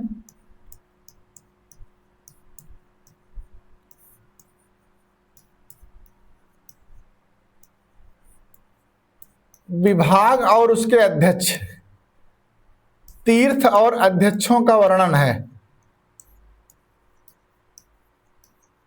और बताया गया है 18 तीर्थ हैं और 26 अध्यक्ष हैं। ये जो है ये विभाग के प्रमुख होते हैं और मंत्रियों के अधीन में काम करते हैं। इसी में से एक है पौतवाध्यक्ष। इसमें सीताध्यक्ष है, लक्षणाध्यक्ष है, आकाराध्यक्ष है। उसी तरह से एक क्या है, पौतवाध्यक्ष है, जिसका मुख्य काम माप तौल को देखना है, माप तौल का निरीक्षक है, माप तौल का प्रभारी है पौतवाध्यक्ष। तो आप देखिए ऑप्शन सी में क्या दिया गया है, पौतवाध्यक्ष माप तौल का प्रभारी। इसके अलावा आपको परीक्षा में जाने से पहले 26 अध्यक्षों के बारे में जानकारी होनी चाहिए। इसके लिए क्या करेंगे, पीजीटी प्लेलिस्ट 2002 में जाइए, क्वेश्चन नंबर 57 पौतवाध्यक्ष प्रभारी अधिकारी था। इसमें ए टू जेड जितने भी प्रकार के 26 प्रकार के जो अध्यक्ष हैं सबका वर्णन है, सबके कामों का वर्णन है, उसको देखिएगा और देखकर ही परीक्षा में जाइएगा। क्लियर। अगला है क्वेश्चन 119, निम्नलिखित में से किसने वर्नाकुलर प्रेस एक्ट को लागू किया। और एक प्रश्न पूछता है किसने वर्नाकुलर प्रेस एक्ट को समाप्त किया। ऑप्शन है लागू करने में कौन कौन, लॉर्ड कर्जने है, बी लॉर्ड मिंटो है, सी लॉर्ड लिटन है, डी लॉर्ड स्टेनले है। तो अब समझा जाए वर्नाकुलर प्रेस एक्ट क्यों आया था। हुआ क्या था कि 1857 का विद्रोह हुआ। इसके बाद क्या हुआ, इसके बाद समाचार पत्रों का, देसी समाचार पत्रों का, देसी माने देसी भाषा में समाचार पत्रों का तेजी से विस्तार हुआ और वो पहले से अधिक मुखर होकर के सरकार की आलोचना करने लगे। उसके बाद आए लॉर्ड लिटन, वायसराय के रूप में कौन आया, लॉर्ड लिटन। कब आए, 1878 से 80। इन्होंने घोर साम्राज्यवादी नीति अपनाई और इन्हीं के समय अकाल पड़ा। इससे जनता बहुत परेशान हुई और उन्होंने दिल्ली दरबार का आयोजन करवाया। पूरे शान शौकत के साथ में दिल्ली दरबार का आयोजन करवाया, जिसमें जो है ब्रिटेन के महाराज और महारानी को भारत का महाराज और महारानी घोषित किया गया। इस पर धन का अत्यधिक अपव्यय हुआ। तब भारतीय समाचार पत्रों ने लिटन की जमकर आलोचना की और बताया जिस समय में अकाल पड़ा हुआ है, जनता त्राहि त्राहि कर रही है, उस समय दिल्ली दरबार पर धन का अपव्यय से ऐसा लगता है कि जैसे रोम जल रहा है और नीरो बंसी बजा रहा है। मतलब कि यहाँ की जनता की कोई चिंता ही नहीं है। तो जब इस तरह की आलोचना बढ़ी तब लिटन ने कहा इसका कारण क्या है। इस आलोचना का कि जो मैकाले और मेटकाफ की नीति थी, मैकाले और मेटकाफ को भारतीय समाचार पत्रों का मुक्तदाता कहा जाता है ना। मेटकाफ को भारतीय समाचार पत्रों का मुक्तदाता कहा कि इनकी जो नीति है, इसी नीति के कारण इन्होंने इतनी उदारता अपनाई है विदेशी समाचार पत्रों पर कि इस तरह आलोचना हो रही है। और इस आलोचना को रोकने के लिए उसने 1878 में वर्नाकुलर प्रेस एक्ट, देसी भाषा समाचार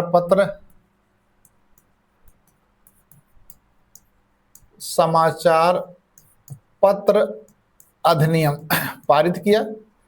इस अधिनियम में था क्या, इस अधिनियम में था कि आप मजिस्ट्रेट के पहले के सम्मुख, मजिस्ट्रेट के सम्मुख आपको एक प्रकाशक को एक बांड भरना होता था कि वह आपत्तिजनक सामग्री का प्रकाशन नहीं करेगा, या एक करिए या किसी सामग्री को प्रकाशित करने से पूर्व इस मजिस्ट्रेट के सम्मुख लाइए।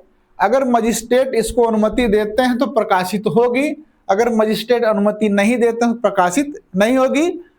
और इस पर जो है निर्णय अंतिम होगा। मजिस्ट्रेट का निर्णय क्या होगा, अंतिम निर्णय होगा और इसकी अपील नहीं की जा सकती। समझ गए।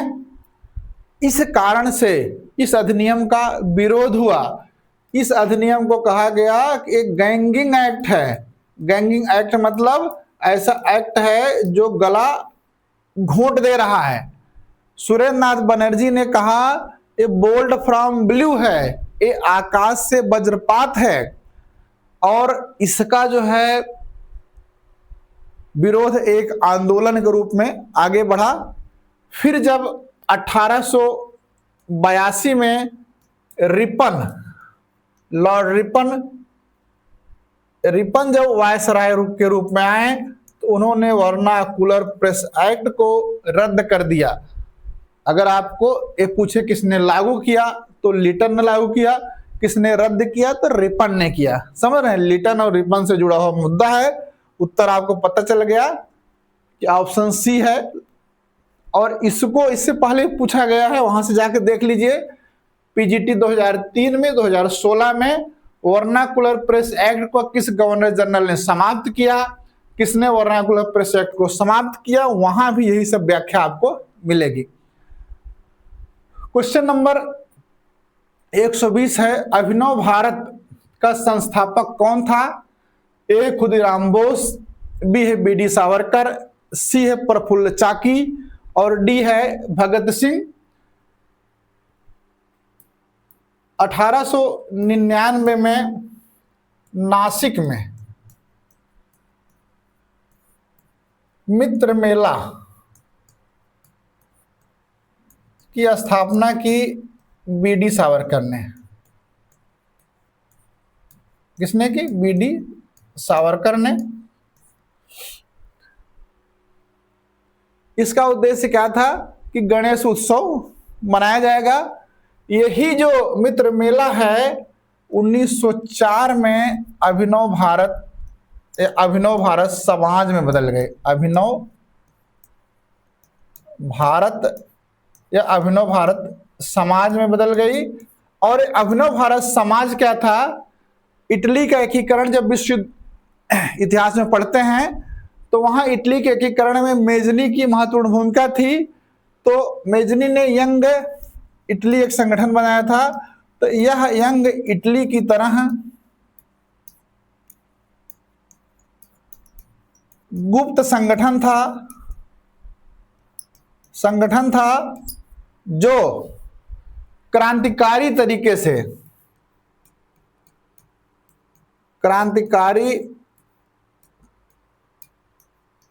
तरीके से भारत को राजनीतिक स्वतंत्रता दिलवाना चाहता है। भारत को राजनीतिक स्वतंत्रता दिलवाना चाहता था। तो अब समझ में आया अभिनव भारत का संस्थापक कौन है? अभिनव भारत संस्थापक कौन है? Option B, B D Savarkar हैं। इतना समझ में आ गया। आइए देख लेते हैं। 1899 में बी डी सावरकर ने नासिक में मित्र मेला की स्थापना की, जिसका उद्देश्य गणपत उत्सव मनाना था।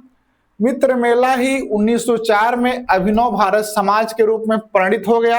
इसका महाराष्ट्र के क्रांतिकारी संगठनों में प्रथम स्थान था। यह मेजनी की तरुण इटली की तरह गुप्त सभा थी। इस संस्था का उद्देश्य आतंकवादी कार्यों द्वारा भारत की राजनीतिक स्वतंत्रता प्राप्त कराना। गणेश सावरकर इस संस्था के प्रमुख व्यक्ति थे। पांडुरंग महादेव बापट को बम बनाने की कला सीखने के लिए पेरिस भेजा गया, इसी संगठन ने भेजा। 1906 में बी डी सावरकर कानून की पढ़ाई करने लंदन चले गए। फिर भी यह संस्था भारत में अबाध रूप से चलती रही। आइए क्वेश्चन नंबर 121 चलते हैं। निम्नलिखित विदेशी यात्रियों को तिथि क्रमानुसार व्यवस्थित कीजिए। 1 है इत्सिंग, 2 है ह्वेनसांग, 3 है फाहियान, 4 है मेगास्थनीज। ये सिंपल है। मेगास्थनीज किसके समय आए थे? चंद्रगुप्त मौर्य, नहीं मौर्य काल का है। फाहियान किसके समय आए थे? चंद्रगुप्त द्वितीय विक्रमादित्य द्वितीय के समय। ह्वेनसांग किसके समय आए थे? हर्ष के समय। और इनके बाद कौन आया था? इत्सिंग आया था। तो सबसे पहले कौन आया? मेगास्थनीज, उसके बाद फाहियान, उसके बाद ह्वेनसांग, उसके बाद इत्सिंग। 4 3 2 1। इसमें देखिए कोई विकल्प है? विकल्प सी आई। देखिए 4 3 2 1 यही सही है। क्लियर है ना? चलिए क्वेश्चन नंबर 122 है। निम्नलिखित कुषाण शासकों में से किसने भारत में सर्वप्रथम स्वर्ण सिक्कों का प्रचलन किया? ऑप्शन है बिम कदफिस, बी है कुजुल कदफिस, सी है हुबिस्क, डी है कनिष्क। देखिए भारत में पहले आहत सिक्के चलते थे। जो चांदी और तांबे के बने थे। स्वर्ण सिक्कों का प्रारंभ हिंद यवनों ने किया। एक प्रश्न बनता है जिसमें विकल्प रहता है हिंद यवन। इंडो ग्रीक ने क्या किया? सर्वप्रथम सोने का सिक्का चलाया। और कुषाण शासकों में अगर बात की जाए तो सर्वप्रथम फर्स्ट टाइम स्वर्ण सिक्का चलाया था बीम कड फीसेस। तो इसलिए आप देखिए विकल्प ए में क्या है? बीम कदफीसस है। जो इनका सिक्का होता है, इनके सिक्के पर वृषभ व शिव का अंकन है और सिक्के पर माहेश्वर लिखा है। माहेश्वर की उपाधि है। समझ गए? उत्तर आ गया। और इसको और देखना है तो पीजीटी 2010 के क्वेश्चन नंबर 74 पर जाइए। सोने के सिक्के भारत में सर्वप्रथम किसने प्रारंभ किए, वहां पर संपूर्ण व्याख्या उपलब्ध है। आगे चलते हैं क्वेश्चन नंबर 123। कांग्रेस के किस अधिवेशन में नरमपंथियों और चरमपंथियों का विभाजन अपरिहार्य हो गया? ऑप्शन ए है 1905, बी है 1906, सी है 1907, डी है 1925। चलिए इसको समझते हैं जल्दी से। 1885 में कांग्रेस की स्थापना हुई और कांग्रेस में दो तरह के सिद्धांत और इनको मानने वाले थे, नरमपंथी, गरमपंथी या चरमपंथी, और इनको उदारवादी। ये जो दोनों पंथ थे, इन पंथों का उद्देश्य क्या था कि भारतीयों को स्वतंत्रता दिलवाना, ब्रिटिश राज से मुक्त करवाना। दोनों के तरीके अलग अलग थे।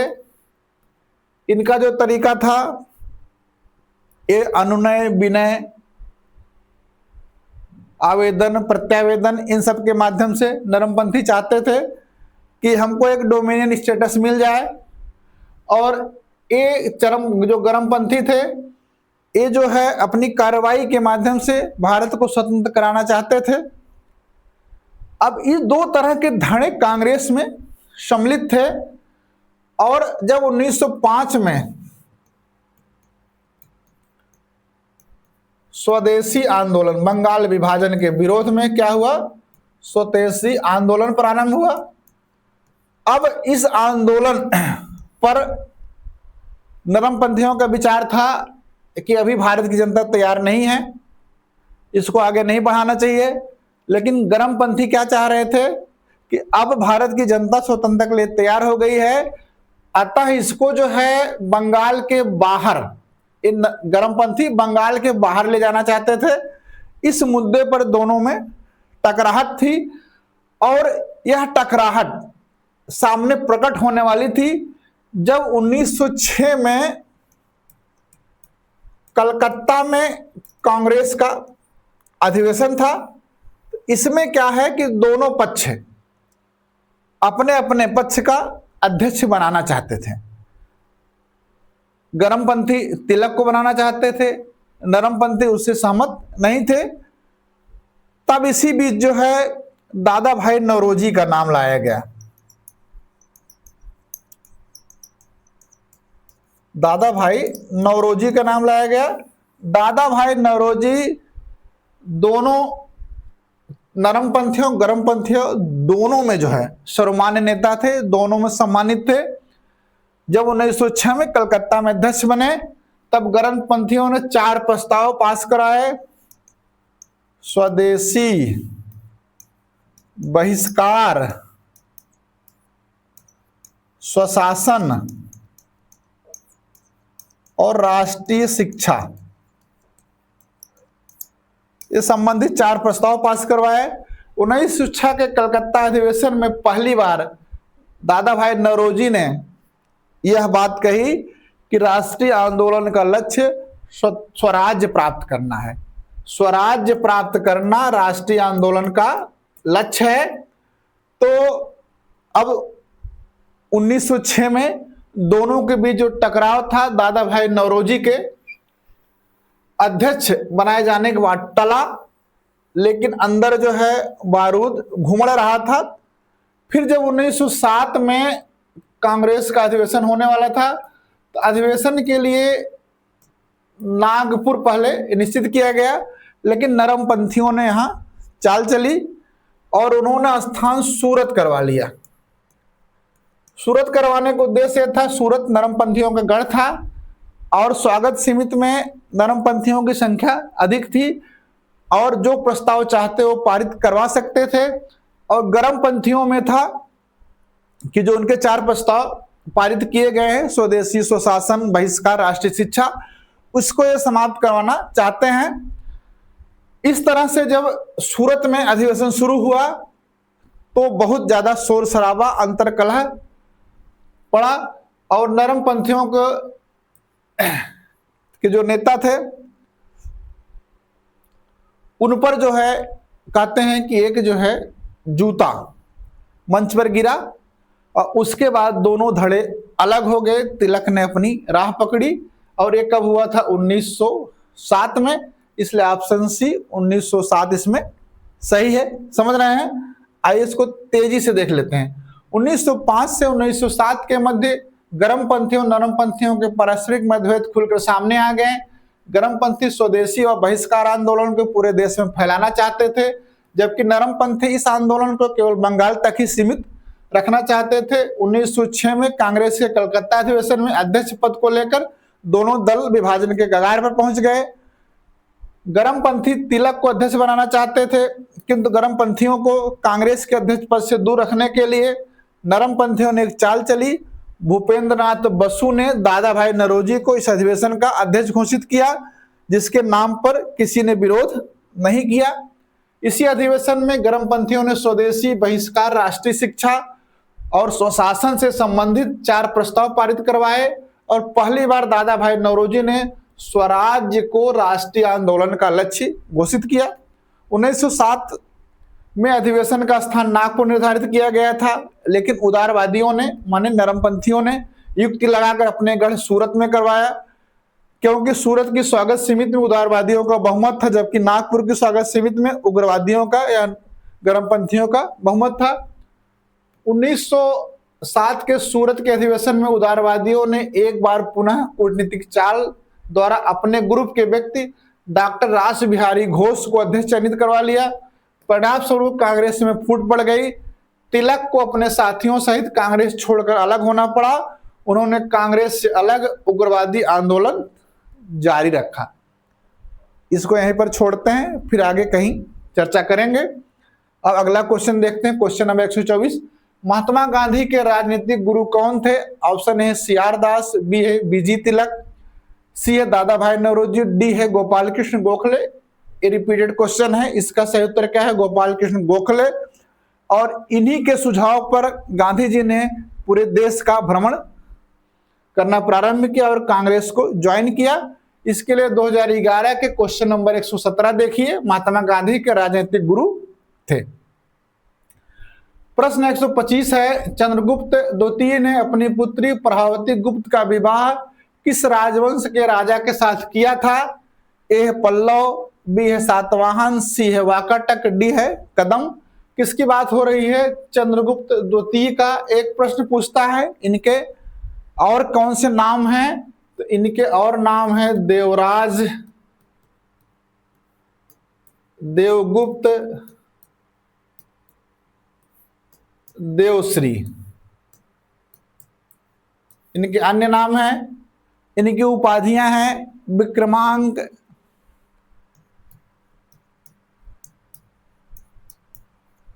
विक्रमादित्य। आपके परीक्षा में पूछा जाता है इसलिए दोहरा दे रहे हैं। परम भागवत और सकार्य। इन्होंने वैवाहिक संबंधों के माध्यम से अपनी शक्ति को आगे बढ़ाया और उन्होंने जो है नागवंश की राजकुमारी कुबेर नागा से विवाह किया था चंद्रगुप्त द्वितीय ने। कुबेर नागा से विवाह किया था और इनसे एक पुत्री प्रभावती, जिन्हें प्रभावती गुप्ता कहते हैं, पैदा हुई थी। इनका विवाह इन्होंने वाकाटक शासक रुद्रसेन द्वितीय से किया था। द्वितीय से किया था। तो इसमें प्रभावती गुप्त का विवाह किससे किया था? कहां के शासक थे? वाकाटक के। कौन से? रुद्रसेन द्वितीय। ऑप्शन सी में देखिए क्या लिखा है, वाकाटक लिखा हुआ है। और इनका विवाह जो है ध्रुव देवी से हुआ था। इनसे जो है पुत्र हुए थे कुमारपाल प्रथम, कुमारगुप्त। कुमारपाल ने कुमारगुप्त प्रथम हुए थे। इनका विवाह जो है कदम्ब नरेश काकुत्स वर्मन की पुत्री से हुआ था। कदम्ब नरेश काकुत्स वर्मन की पुत्री से हुआ था। किसका विवाह? कुमारगुप्त प्रथम का। समझ गए? तो ये देखिए पीजीटी 2003 में चंद्रगुप्त द्वितीय विक्रमादित्य ने किस एक राजवंश से वैवाहिक संबंध नहीं स्थापित किया, वहां इसी तरह की व्याख्या आपको मिल जाएगी। इस तरह से जो है हम लोगों ने क्या किया, वर्ष 2013 जो री एग्जाम था उसमें आने वाले 125 क्वेश्चनों पर हम लोगों ने क्या कर लिया, डिस्कशन कर लिया है। और यह आशा करते हैं कि आपको जो है सही उत्तर मिल गए होंगे और साथ में जो है आपको जो नए प्रश्न बन रहे हैं वो भी दिखाई पड़ रहे होंगे। अब आपकी बारी है कि आप लोग जो है अपना फीडबैक दीजिएगा। फीडबैक लाइक और कमेंट के माध्यम से दीजिएगा। साथ में आप सब लोग जो है गवर्नमेंट स्टडी सेंटर के यूट्यूब चैनल को क्या करिए, लाइक और सब्सक्राइब करिए, जिससे इस चैनल का विस्तार हो और इस चैनल जो है और मेहनत करके और अच्छे ढंग से आप लोगों को कंटेंट प्रदान कर सके, थ्योरीज को अच्छे से समझा सके, अच्छी व्याख्या प्रस्तुत कर सके, जिससे आगामी जो भी एग्जाम हो आपकी उसमें आपको सफलता मिले। धन्यवाद, थैंक यू।